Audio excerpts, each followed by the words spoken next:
Hello दोस्तों, स्वागत है मेरे यूट्यूब चैनल आदर्श क्लासेस 24 में। तो चलिए आज हम लोग मैथ का पहला सेट पेपर 1 पढ़ने वाले हैं और वो भी ऑब्जेक्टिव क्वेश्चन पूरा 40 के 40 पढ़ने वाले हैं दोस्तों।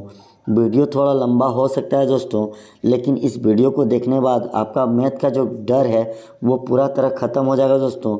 तो चलिए वीडियो में देर नहीं करते हैं और पहला क्वेश्चन को शुरू करते हैं। क्या बोला गया है कि 156 को अभाज्य गुणनखंडों के गुणनफल के रूप में लिखा जा सकता है। दोस्तों अगर हम अभाज्य गुणनखंड की बात करें तो जो क्वेश्चन दिया हुआ है उसको इस तरह से आपको काटना है, यानी इस तरह लाइन खींचना है और 156 यहाँ लिख देंगे और इसको काटेंगे 2 से। 2 सती 14, 1 पचा 6 को देंगे, 2 अठी 16, 2 तिया 6, फिर 1 पचा 8 को देंगे 18 हो जाएगा, 2 नवा 18, 3 एकम 3, 3 तिया 9, फिर 13 एकम 13। अब इसको क्या करेंगे, हम इसको सजा कर लिखेंगे 2 2 3 13। तो देखिए यहाँ पर 156 का जो आंसर होगा वो क्या होगा, 2 2 गुना 3 गुना 13। ऑप्शन डी सही होगा, ठीक है। और हमारा जो नेक्स्ट क्वेश्चन है उसमें देखिए क्या बोला गया है कि यूक्लिड विभाजन एल्गोरिथम से यदि a is equal to B Q plus R है, जहाँ दोस्तों अगर a is equal to B Q plus R रहेगा और यूक्लिड विभाजन एल्गोरिथम की बात किया जाएगा तो आप याद रखिएगा, यहाँ पर आपको याद रखना पड़ेगा 0 is greater than equal than R, R is greater than B, यानी इसका जो राइट आंसर है वो यही होगा, ठीक है। 0 is greater than R, R is greater than B, यानी ऑप्शन नंबर बी सही होगा, ठीक है। और बोला गया है कि 7√5 कैसी संख्या है। दोस्तों अगर 7√5 की बात करें तो ये एक अपरिमेय संख्या है, ठीक है। और हमारा क्वेश्चन नंबर 4 है, प्रत्येक भाज्य संख्याओं का गुणनखंड अभाज्य गुणनखंडों के आने वाले क्रम के बिना होता है। दोस्तों अगर हम अभाज्य गुणनखंड की बात करें यहाँ पर भाज्य और अभाज्य, तो देखिए मान लीजिए कि आप कोई नंबर लीजिए 1 2 3 4, यहाँ पर देखिए 2 भाज्य संख्या है और 4 क्या है, भाज्य संख्या है। लेकिन यहाँ पर देखिए कि इसमें जो क्रम है, ठीक है, वो छोड़ छोड़ कर हो रहा है ना, तो इसको हम क्या बोलेंगे, अद्वितीय। क्या बोलेंगे इसको, अद्वितीय। और हमारा जो नेक्स्ट क्वेश्चन है देखिए क्या बोला गया नेक्स्ट क्वेश्चन में, y equal to P X का ग्राफ दिया गया है तो बहुपद px के शून्यकों की संख्या क्या हुआ। दोस्तों यदि px के बारे में बोल रहा है क्वेश्चन में तो आप हमेशा इस लाइन को देखिएगा, x वाला लाइन को, ठीक है। और ये x वाला लाइन में देखिए ये वाला जो रेखा है वो कितना बार कटा हुआ है, तो देखिए एक यहाँ बार कटा हुआ है, एक यहाँ कटा हुआ है और एक यहाँ कटा हुआ है, यानी इसको 3 बार काटा गया, तो इसका राइट आंसर ऑप्शन डी होगा, ठीक है। और हमारा जो नेक्स्ट क्वेश्चन है, नेक्स्ट क्वेश्चन में बोला गया है x² - 15 के शून्यक है, ठीक है। तो x² - 15 के शून्यक कैसे निकालेंगे, आप देखिए इसको सबसे पहले x² - 15 लिख लीजिए और बराबर में 0। और क्या कीजिए कि अगर यहाँ x² है तो x² बराबर ये -15 0 के उधर जाएगा तो +15 हो जाएगा। और यहाँ पर देखिए दोस्तों स्क्वायर है तो x बराबर क्या हो जाएगा, √15। और आप जानते होंगे कि रूट अपने साथ प्लस और माइनस लेगा, तो इसको हम लिख सकते हैं एक बार प्लस में और एक बार माइनस में, यानी इसको हम √15 लिखेंगे और माइनस √15 लिख देंगे, यानी इसका जो राइट आंसर होगा वो ऑप्शन सी होगा। देखिए ऑप्शन सी में नज़र आ रहा है, ये जो क्वेश्चन बनाया है सॉल्व किए जो आंसर वो नज़र आ रहा है, ठीक है। और हमारा जो नेक्स्ट क्वेश्चन है, द्विघात बहुपद x² + 7x + 2 के शून्यकों का गुणनफल क्या है। तो दोस्तों x² के आगे कुछ नहीं तो 1 है ना।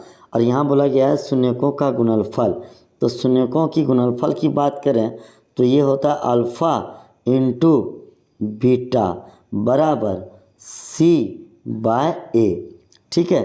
तो c यहाँ पर देखिए 2 है तो यहाँ पर 2 बैठा देंगे और x² के आगे क्या है 1, तो यहाँ पर a के बदले क्या हो जाएगा 1, है ना। तो अल्फ़ा इंटू बीटा का जो वैल्यू होगा वो 2/1 होगा और 1 से 2 को भाग देंगे तो 2 आएगा, यानी ऑप्शन सी सही होगा, ठीक है। और हमारा जो नेक्स्ट क्वेश्चन है वो देखिए क्या बोला गया है। रेखिक समीकरण युग्म a1x b1y c1 plus c1 equal to 0, a2x plus b2y plus c2 equal to 0 यदि a1 by a2 not equal to b1 by b2 हो तो आप हमेशा याद रखिएगा ये अद्वितीय हल होता है और इसका ग्राफ जो होता है वो प्रतिच्छेदी होता है, यानी इसका आंसर क्या होगा, अद्वितीय हल। ठीक है।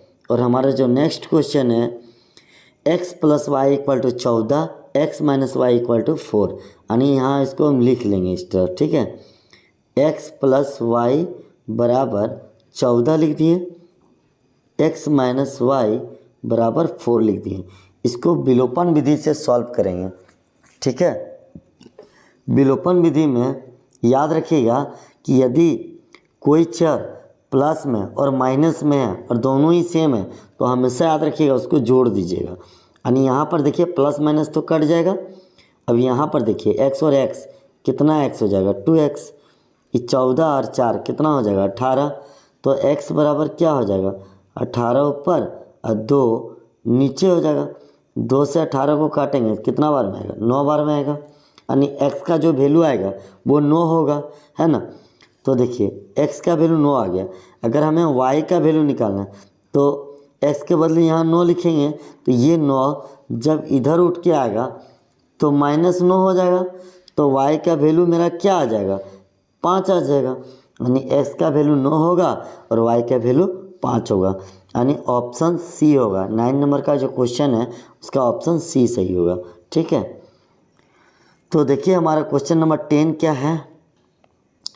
क्वेश्चन नंबर 10 में बोला गया है रेखिक समीकरण युग्म असंगत है तो आलेख की रेखाएं होगी।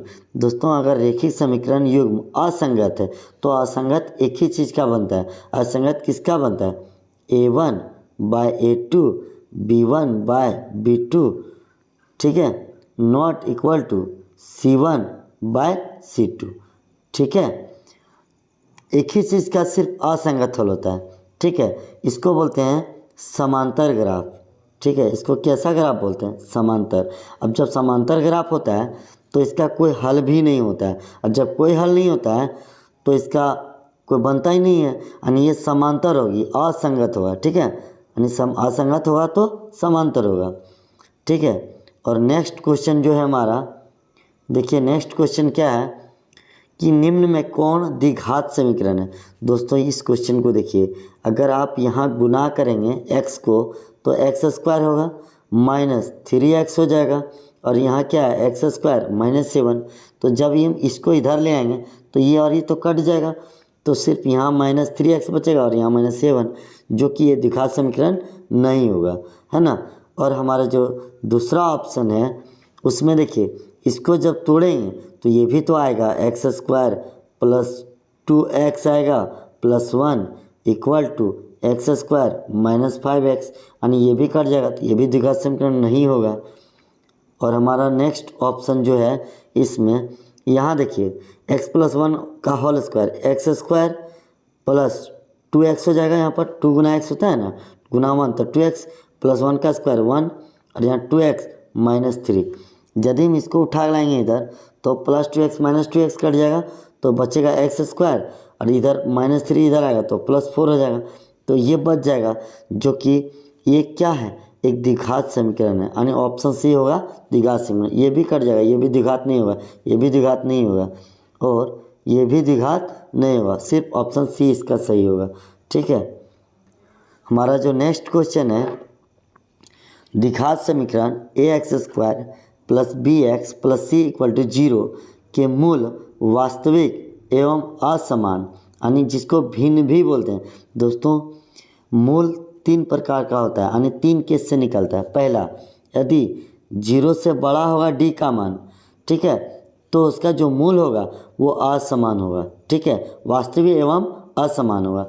लेकिन 0 के बराबर, ठीक है, d का मान आएगा तो मूल समान होगा। मूल क्या होगा समान होगा। ठीक है, और d का मान, ठीक है, 0 से मतलब d जो है वो छोटा आ जाएगा और नहीं सॉरी दोस्तों, हाँ 0 बड़ा हो जाएगा और डी छोटा हो जाएगा। तो दोस्तों यहाँ पर इसका कोई हल नहीं होता, यानी काल्पनिक बन जाता है। यानी यहाँ पर देखिए मूल वास्तविक एवं असमान कब होगा, जब 0 से बड़ा होगा डी का मान, यानी ऑप्शन सी इसका राइट आंसर होगा। ठीक है। और हमारा जो नेक्स्ट क्वेश्चन है, द्विघात समीकरण ax² plus bx plus c equal to 0 का विविधकर d होगा।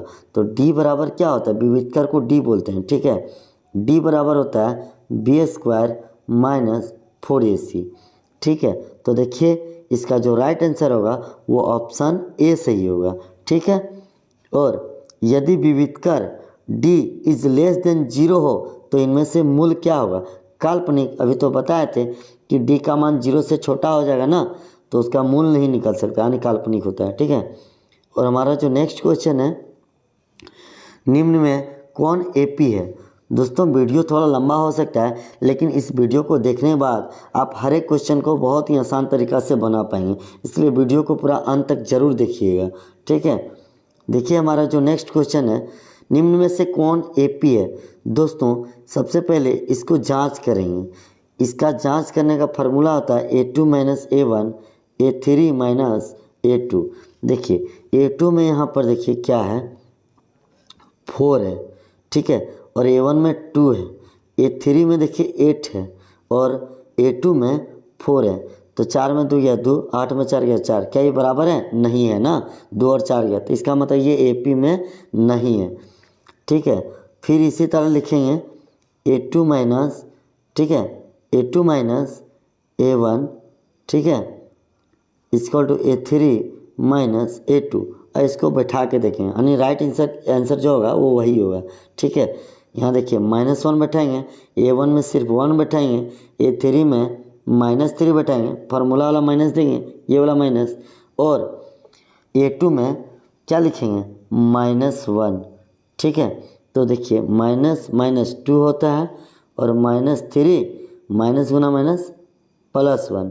तो इसको सॉल्व करेंगे तो -2 आएगा, यानी बराबर हो गया, LHS भी बराबर और RHS भी बराबर, यानी इसका जो राइट आंसर होगा वो बी ऑप्शन होगा, क्योंकि इसमें एपी है, ये सब बाकी बात नहीं है। ये भी एपी नहीं है, ये भी एपी नहीं है और ये भी एपी नहीं है। चलिए हमारा नेक्स्ट क्वेश्चन क्या है, देखिए नेक्स्ट क्वेश्चन है एपी 3/2, 1/2, -1/2 और -3/2 के लिए क्रमशः प्रथम पद और सार्वंतर यानी डी निकालना है। दोस्तों यहाँ जो क्वेश्चन एपी है इसमें 3/2 ये आपका ए हो गया, पहला पद हो गया, 3/2। डी कैसे निकालते हैं, a2 माइनस a1 इसका फार्मूला होता है। ठीक है। तो a2 माइनस a1 होता है, तो a2 में लिखेंगे क्या, 1/2 माइनस 3/2। अब देखिए 2 तक एलसीएम 2 होता है, तो यहाँ क्या होगा 1 -3। जब हम इसको घटाएंगे तो -2/2 आएगा और ये 2 कट जाएगा तो -1 हो जाएगा, है ना। तो इसका राइट आंसर क्या होगा, 3/2 और -1, यानी बी ऑप्शन सही होगा। और हमारा नेक्स्ट क्वेश्चन है 10 से 250 के बीच में 4 के कितने गुणज हैं। दोस्तों 4 के टेबल में क्या 10 कटेगा, गुणज का मतलब होता है पहाड़ा। दोस्तों याद रखिएगा, गुणज का मतलब होता है पहाड़ा। ठीक है। तो ये 4 के गुणज में 10 कटेगा, नहीं कटेगा, है ना। तो हम 10 के बाद 11, ये भी नहीं कटेगा, तो कौन कट सकता है, 12 कट सकता है ना। तो पहले 12 लिख देंगे, फिर 12 के बाद 16 कटेगा, जो कि 4 से कटने वाला नंबर है। ठीक है ना। 12 होगा, 16 होगा, 20 होगा, डॉट डॉट। लेकिन 4 का टेबल में क्या 250 कटेगा। जब 4 से 250 को भाग करेंगे तो शेष आपका 2 आएगा। ठीक है। शेष क्या आएगा आपका, 2 आएगा। इस 2 को इस 250 में माइनस करेंगे तो कितना आएगा, 248, है ना, 248। अब ये 248 जो है 4 के टेबल में कट रहा है, तो यहाँ लिख देंगे लास्ट में 248 लिख दिए। अब देखिए ये जो फर्स्ट में 12 लिखा हुआ है ये आपका ए का वैल्यू है। ठीक, इस 16 में से 12 घटा देंगे तो आपका ये डी का वैल्यू है। ठीक है। डी का वैल्यू कितना आया, 4। और ये जो 248 देख रहे हैं ये आपका ए एन बराबर है। ठीक है, 248। अब देखिए इसको सॉल्व कैसे करेंगे। दोस्तों आप अगर वीडियो देख रहे हैं तो वीडियो को इस यहाँ पर लिखते जाइएगा ताकि आपको दिक्कत ना हो। ठीक है, हम यहाँ समझ गए हैं कि क्या क्या था। 12 था, ठीक है, 12 था, 16 था और 20 था, है ना, डॉट डॉट 248 था। तो ये ए का वैल्यू था और डी का वैल्यू 4 था। तो हम लोग क्या करेंगे ना, फार्मूला में बैठा देंगे। अब एन बराबर फार्मूला होता है A plus N minus 1 into D. तो एन में कौन आएगा, 248, ठीक है, 248 और ए का वैल्यू कितना आएगा, 12, है ना, 12 आएगा plus N minus 1 into D का वैल्यू 4 हो जाएगा। और इस 4 से जब हम इसको काट देंगे तो ये 4 छक 24, 4 दूनी 8, क्योंकि गुना है तो इधर जाएगा तो भागा हो जाएगा। यहाँ जगह कम है थोड़ा दोस्तों इसीलिए, ठीक है। तो यहाँ बच जाएगा 62। अब देखिए 62 तो हो गया। आप ऐसे भी काट सकते हैं, नहीं तो दोस्तों आप इस तरह से काटिए कि 248 था ना, 248 था, इसको हमको पहले 12 था प्लस 12 तो ये माइनस 12 हो जाएगा। तो यहाँ क्या बच जाएगा, n माइनस 1 इंटू 4 बच जाएगा। अब 248 में 12 चल गया तो बचेगा कितना, 236। अब इधर गुना इधर जाएगा तो भागा, यानी 4 से काट देंगे तो इधर क्या रह जाएगा, n माइनस 1 इंटू 4 रह जाएगा। अभी 4 से काटेंगे, 4 पचे 20, 4 नमा 36, काट दिए 4 से। तो यहाँ क्या बच गया, n माइनस 1 बच गया। अब 59, ये -1 इधर आएगा तो +1, इधर क्या रह जाएगा n, तो क्या आ जाएगा n बराबर 60। इसका जो राइट आंसर होगा वो 60 होगा, ठीक है। और हमारा जो नेक्स्ट क्वेश्चन है दोस्तों वो क्या बोला गया है, देखिए यहाँ पर देखिए AD का मान 3 है, BD का मान 1.5 है, ठीक है, और इसी का मान 1 है, यानी आपको AC निकालना है। तो इसका फार्मूला आपको बताए थे थेल्स प्रमेय में कि AD बटा DB इक्वल टू होता है AE बटा AC। तो AD में लिख दीजिए 3, DB में लिख दीजिए 1.5 और AE में कुछ नहीं दिया है तो AE छोड़ दीजिए। इसी में क्या लिख देंगे, 1 लिख दिए। ये पॉइंट हटाइए, पॉइंट के बदले एक संख्या 1 0, तो 5 दूनी 10, ठीक है, और 5 दिया 15, 3 3 खत्म, यानी AE का वैल्यू जो आएगा वो 2 सेंटीमीटर होगा, ठीक है। AE का वैल्यू कितना हो जाएगा, 2 सेंटीमीटर। अब हमारा नेक्स्ट क्वेश्चन देखिए, इसका आपको शॉर्ट तरीका बताते हैं दोस्तों कि शॉर्ट तरीका में आप कैसे बनाइएगा, ठीक है।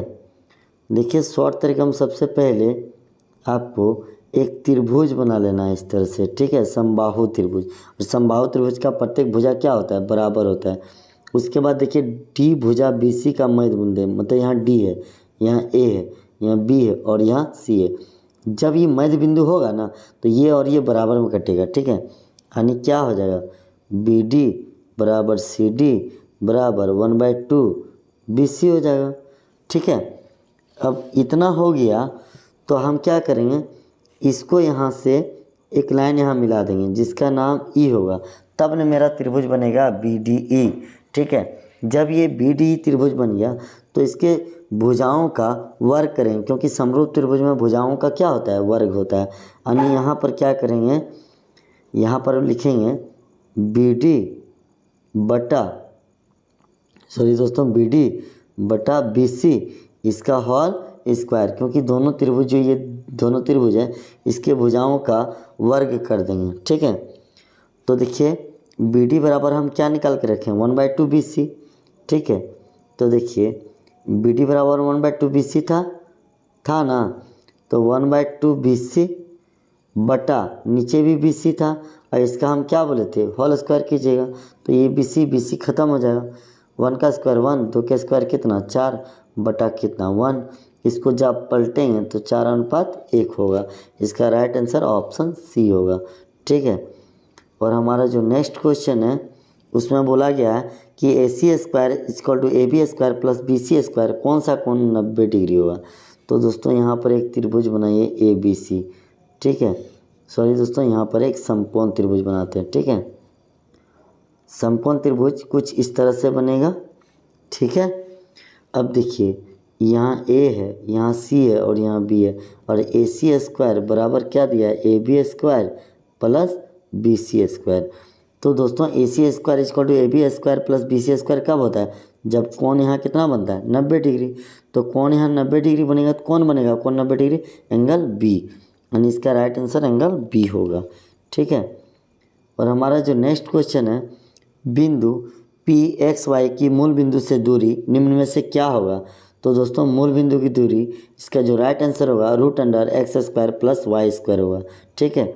और यदि विभाजन बिंदु मध्य बिंदु है तो m1 m2 के अनुपात क्या होगा, 1:2 होगा, ठीक है। इसका राइट आंसर क्या होगा 1:2, ठीक है। और हमारा जो नेक्स्ट क्वेश्चन है उसमें देखिए क्या बोला गया है, 1 माइनस 10 स्क्वायर 45 का मान 1 होता है। अब देखिए यहाँ स्क्वायर है तो यहाँ पर में क्या लगा दीजिए स्क्वायर बटा 1 प्लस 10 45 का मान कितना होता है 1, यहाँ स्क्वायर तो यहाँ भी स्क्वायर लगा देंगे, 1 माइनस 1 का स्क्वायर 1, 1 प्लस 1 का स्क्वायर 1, 1 में 1 गया 0 और 1 1 2 भाग देंगे तो क्या आएगा दोस्तों 0, यानी इसका राइट आंसर क्या हो जाएगा ऑप्शन डी, ठीक है। और दोस्तों यहाँ पर देखिए हमारा जो नेक्स्ट क्वेश्चन है इसको कैसे बनाएंगे। दोस्तों यदि इन दोनों को वैल्यू को जोड़िएगा, अगर ये दोनों को जोड़ेंगे और 90 डिग्री वैल्यू हो रहा है तो इसका जो राइट आंसर होगा वो हमेशा 1 होता है। यहाँ कुछ भी लिखा रहेगा sine cos tan cot cosec से कुछ भी लिखा हुआ रहेगा बट्टा में रहेगा तब हमेशा 1 होगा। लेकिन कैसे, तो कैसे होता है तो देखिए साइन है तो साइन लिखिए 90 डिग्री लिखिए माइनस थीटा बदलिए, यदि ऊपर वाला तोड़ें तो नीचे वाला वैल्यू 72 डिग्री बैठाइएगा, ठीक है, बटा कॉस 72 डिग्री। अभी साइन किस में चेंज होगा कॉस में, लेकिन कितना बैठाएं थीटा 1 72 बटा कॉस 72, ये कट गया तो आंसर क्या आएगा 1, यानी इसका जो राइट आंसर होगा वो ऑप्शन बी होगा इक्वल टू 1, ठीक है। हमारा जो नेक्स्ट क्वेश्चन है उसमें क्या बोला गया देखिए दोस्तों, यदि tan a बराबर 4/3 हो तो sin a का मान क्या होगा। तो इसके लिए सबसे पहले एक समकोण त्रिभुज आपको बनाना होगा, ठीक है। इस समकोण त्रिभुज में देखिए tan a बराबर कितना है 4/3, तो tan a बराबर 4/3 है, ठीक है। आप यहाँ लिख दीजिए p/b, इसका मतलब एक वैल्यू p में जाएगा और एक वैल्यू b में जाएगा, ठीक है।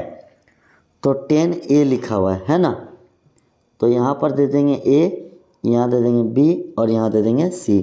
दोस्तों इसके सामने वाला जो थीटा होता है ना, इसके सामने वाला भुजा को p बोलते हैं, इसको b और इसको h, ठीक है। तो देखिए p में कितना लिखा जाएगा 4 लिखा जाएगा और b में कितना लिखा जाएगा 5, b में कितना लिखा जाएगा ये हो जाएगा 3, तो ये 3 है ये 4 है तो ये कितना हो जाएगा 5 हो जाएगा, है ना। फ्रेश करके आपको दिखा रहे हैं, ठीक है। देखिए ये समकोण त्रिभुज था, यहाँ आपका P था तो यहाँ 4 था और यहाँ 3 था तो ये कितना होगा 5। कैसे, आपको पाइथागोरस ट्रिपलेट याद रखिएगा 3 4 5, यदि 3 और 4 है तो 5 होगा, 5 और 4 है तो 3 होगा, ठीक है। ये पाइथागोरस ट्रिपलेट है, ठीक, याद रखिएगा, आपको निकालने की ज़्यादा ज़रूरत नहीं पड़ेगा। अब क्या करेंगे साइन ए का वैल्यू निकालना है, तो आपको पता होगा कि यहाँ पर a है, यहाँ b है और यहाँ c है। यदि थीटा यहाँ पर बनेगा तो ये p होगा, ये b होगा और ये h हो जाएगा, है ना। तो इसका जो फार्मूला होता है वो p/h होता है, ठीक है। पाकिस्तान हिंदुस्तान होता है, याद रखिएगा। तो देखिए p में 4 हो जाएगा, ठीक है, और h में 5 हो जाएगा, यानी 4/5 इसका जो राइट आंसर होगा, ठीक है। इसका राइट आंसर क्या होगा 4/5, क्योंकि आपको साइन ए निकालना बोला गया है, ठीक है। तो चलिए हमारा नेक्स्ट क्वेश्चन क्या है, भूमि के एक बिंदु से जो मीनार के पाद बिंदु से 30 मीटर की दूरी पर है, ठीक है। मीनार के शिखर का उन्नयन कोण 60 में भी मिस्टेक कर रहे हैं, थोड़ा सा मिस्टेक हो रहा है हम समझने में। पहले एक मीनार बनाइए, ठीक है, और मीनार बनाने के बाद इसको यहाँ से मिला दीजिए, ठीक है, मिला दिए और यहाँ कोण कितना बन गया 30 डिग्री और इसका पाद बिंदु कितना है 30 मीटर, ठीक है। और ये हमको निकालना है, ठीक है। तो इसको h मान लेंगे, मीनार की ऊंचाई को h मानेंगे। तो दोस्तों ये दिया है, मतलब ये निकालना है और ये दिया है, तो इसको p बोलेंगे रियल में, इसको b बोलेंगे।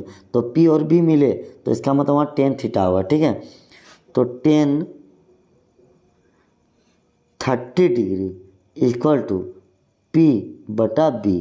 टेन 30 मान होता है 1/√3, ठीक है। और p के लिए h और b के लिए कितना 30।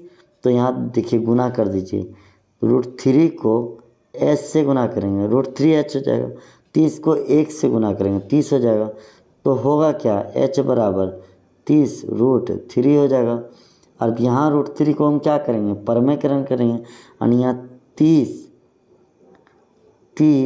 बटा √3 आया था ना, ये √3 ऊपर लेंगे, यही √3 नीचे, तो क्या होगा 30 √3, ठीक है, बटा 3 हो जाएगा। अब 3 से 30 कटेगा, 10 बार में कटेगा, यानी 10√3 इसका होगा राइट आंसर, ठीक है। और हमारा जो नेक्स्ट क्वेश्चन है, देखिए नेक्स्ट क्वेश्चन में क्या बोला गया है, त्रिभुज पी क्यू आर में जिसका क्यू समकोण है, P Q equal to 3 centimetre, P R equal to 6 centimetre, तो क्यू पी आर का मान होगा। तो सबसे पहले एक हम समकोण त्रिभुज यहाँ बना लेते हैं, क्योंकि क्यू पर 90 डिग्री है यहाँ पर, ठीक है। तो यहाँ पर P दे देते हैं और यहाँ R दे देते हैं, ठीक है।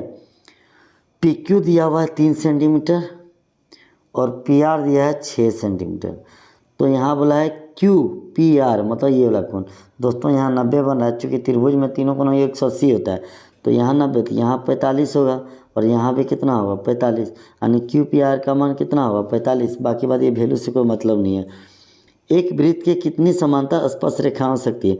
तो दोस्तों एक वृत्त की समांतर स्पर्श रेखाएं बोले तो एक वृत्त ऐसे खींचिए, ये समांतर हुआ, ये समांतर हुआ, ठीक है। तो एक वृत्त से समांतर स्पर्श रेखाएं बात करें तो 2 ही ठो होता है, ठीक है। तो कितना होता है 2। और हमारा जो नेक्स्ट क्वेश्चन है कि एक बिंदु Q से एक वृत्त पर स्पर्श रेखा की लंबाई 24 सेंटीमीटर तथा Q से केंद्र की दूरी 25 सेंटीमीटर है, वृत्त की त्रिज्या ज्ञात कीजिए। तो सबसे पहले मान लीजिए कि एक वृत्त ले लीजिए, ठीक है। यहाँ पर एक स्पर्श रेखा खींच दीजिए, ठीक है, और यहाँ केंद्र है, इस केंद्र से इस दूरी को मिला दीजिए, मिला दिए, और इसको यहाँ से मिला दिए, त्रिज्या हो गया। ये देखिए Q केंद्र से दूरी कितना है, ये 25 सेंटीमीटर, ठीक है, और ये कितना है 24 सेंटीमीटर, ठीक है। हमको ये वाला ज्ञात करना है त्रिज्या।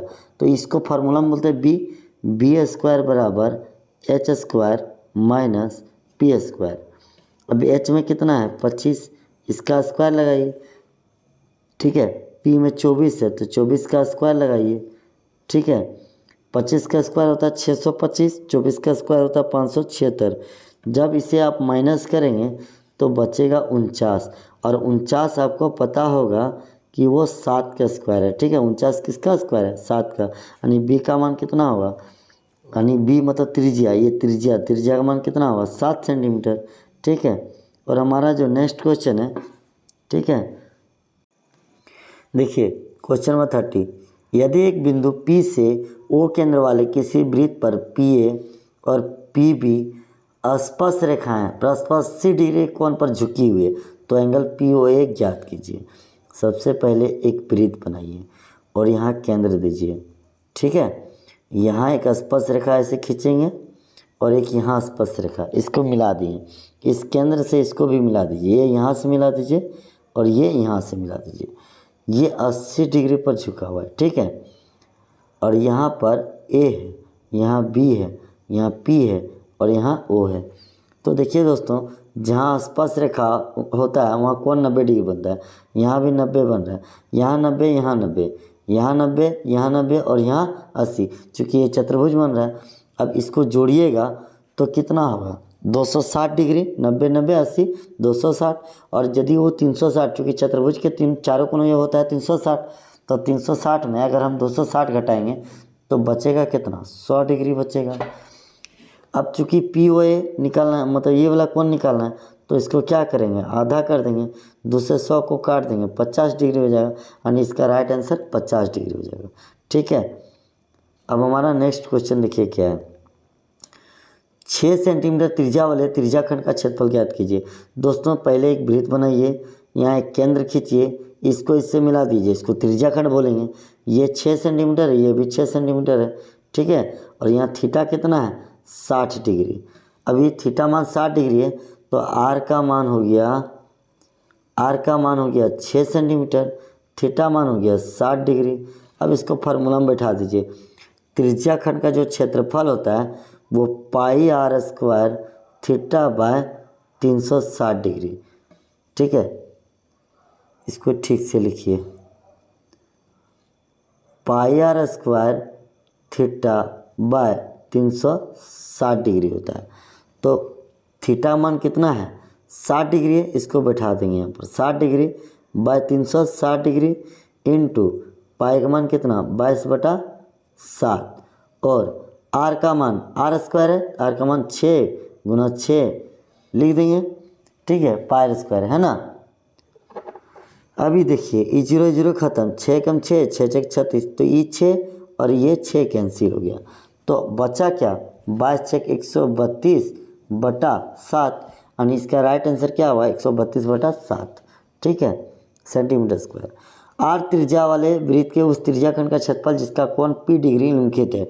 दोस्तों इसका ऑप्शन डी सही होगा, इसका राइट आंसर क्या है ऑप्शन डी सही है, ठीक है। और हमारा जो नेक्स्ट क्वेश्चन है वो देखिए क्या बोला गया है कि दो वृत्तों की त्रिज्या 8 सेंटीमीटर और 6 सेंटीमीटर, उस वृत्त की त्रिज्या ज्ञात कीजिए जिसका क्षेत्रफल इन दोनों वृत्तों के क्षेत्रफलों के योग के बराबर है। तो देखिए मान लीजिए ये वृत्त है, ये 8 सेंटीमीटर है और ये 6 सेंटीमीटर है, ठीक है। और इन दोनों वृत्तों के क्षेत्रफलों का योग एक बड़े वृत्त के क्षेत्रफल के बराबर है जिसकी त्रिज्या बड़ा आर है। इस बड़े आर का मान ज्ञात करना है आपको, ठीक है। तो दोस्तों यहाँ पर सबसे पहले क्या करेंगे कि यहाँ लिखेंगे बड़े वृत्त का क्षेत्रफल, ठीक है, पाई आर स्क्वायर, ठीक है। मतलब यहाँ बड़ा पाई आर स्क्वायर लिखेंगे, यहाँ पाई आर 1 का स्क्वायर, पाई आर 2 का स्क्वायर। दोस्तों यहाँ पर पाई पाई कॉमन जा रहा है तो पाई आर स्क्वायर और यहाँ पाई पाई कॉमन गया तो R1 का स्क्वायर अब प्लस R2 का स्क्वायर, है ना। तो ये पाई पाई ख़त्म हो जाएगा तो बचेगा क्या आर स्क्वायर, ठीक है, आर स्क्वायर, ठीक ना, आर स्क्वायर बराबर R1 का स्क्वायर प्लस R2 का स्क्वायर, यही ना बचेगा। तो देखिए R1 में कितना है 8 तो 8 का स्क्वायर, R2 में कितना है 6 तो 6 का स्क्वायर, ये कितना हो जाएगा 64 और ये कितना हो जाएगा 36, जोड़ेंगे तो कितना आएगा 100 और इधर मेरा क्या है आर स्क्वायर, तो ये किसका स्क्वायर है 110 का, यानी आर इक्वल टू कितना आएगा 10 सेंटीमीटर, स्क्वायर स्क्वायर कट जाएगा आर इक्वल टू 10 सेंटीमीटर, ठीक है। तो बड़े आर की त्रिज्या कितना हो गया 10 सेंटीमीटर, है ना, ऑप्शन डी सही होगा। नेक्स्ट क्वेश्चन में देखिए क्या बोला गया है, सबसे बड़े बांस की लंबाई बताइए जो एक 12 मीटर लंबे 9 मीटर चौड़े तथा 8 मीटर ऊंचे कमरे में रखी जा सकती है। दोस्तों जब कभी ऐसा क्वेश्चन आए तो समझिए कि वो घनाभ का विकर्ण है और घनाभ का विकर्ण क्या होता है एल स्क्वायर बराबर L square root under L square plus B square plus H square. अब एल के बदली 12 लिखिए, इसका स्क्वायर लगाइए, बी के बदले 9 लिखिए, 9 के स्क्वायर लगाइए, एच के बदले 8 लगाइए, 8 के स्क्वायर लगाइए और रूट के अंदर में ये 144 हो जाएगा, ये 81 हो जाएगा और ये हो जाएगा 64। जब इसे आप जोड़ेंगे तो रूट के अंदर में 289 होगा और 289 किसका स्क्वायर है 17 का, यानी इसका जो राइट आंसर है वो क्या होगा, राइट आंसर जो होगा वो 17 मीटर होगा, ठीक है, यानी ऑप्शन बी सही होगा, ठीक है, ऑप्शन बी। आगे बोला गया है लंबवृत्तीय बेलन का आयतन, तो देखिए त्रिज्या दिया हुआ है और ऊंचाई दिया हुआ है। लंबवृत्तीय बेलन का आयतन होता है पाई आर स्क्वायर एच, पाई का वैल्यू होता है 22/7 और आर का वैल्यू होता है 7 गुना 7, क्योंकि स्क्वायर के मतलब 2 बार लिखना होता है, एच के बदले 5, इस 7 7 खत्म, इसको गुना कीजिएगा तो कितना होगा 22 5 110 गुना 7 770। तो इसका राइट आंसर क्या होगा ऑप्शन बी सही होगा। और हमारा जो नेक्स्ट क्वेश्चन है 36वां नंबर में क्रमशः 6 सेंटीमीटर 8 सेंटीमीटर 10 सेंटीमीटर त्रिज्या वाले धातु के 3 ठोस गोलों को पिघलाकर 3 गो गोला है, ठीक है, इस तरह से है, इस तरह से 3 गोला है। इन तीनों गोलों को पिघला दिए तो एक बड़ा गोला बन गया। अब बड़े गोले की त्रिज्या ज्ञात करना है। इन तीनों गोलों की त्रिज्या पता है, ये 6 है, ये 8 है और ये 10 है। तो देखिए गोला का आयतन क्या होता है, 4/3 पाई आर क्यूब। तो गोले का आयतन होता है 4/3 पाई आर क्यूब, ये नहीं होता है। और यहाँ भी होगा 4/3 पाई R1 क्यूब, 4/3 पाई R1 का क्यूब, 4/3 पाई R2 का क्यूब, ठीक है। तो इस तरह लेते जाएंगे, प्लस 4/3 पाई R3 का क्यूब, है ना। तो इस तरह से, तो जब मैं कॉमन लेंगे तो देखिए दोस्तों, जब यहाँ कॉमन लेंगे तो 4/3 पाई R क्यूब, यहाँ तो था, यहाँ 4/3 कॉमन ले लेंगे, ठीक है। और पाई भी कॉमन लेंगे तो क्या बचेगा, R1 का क्यूब और R2 का क्यूब, ठीक है, और R3 का क्यूब। तो अब क्या होगा, ये और ये ख़त्म हो जाएगा पूरा, है ना, पूरा ये ख़त्म हो गया। तो बचेगा क्या चीज़, R क्यूब, ठीक है। R क्यूब बराबर R1 का क्यूब यानी 6 के क्यूब और 8 का क्यूब और 10 का क्यूब। तो R क्यूब 6 का क्यूब 216, 8 का क्यूब 512 और 10 का क्यूब 1000। जब इसे आप जोड़ देंगे तो क्या होगा, 1728। और आपको पता होगा कि 1728 किसका क्यूब है, वो 12 का क्यूब है ना।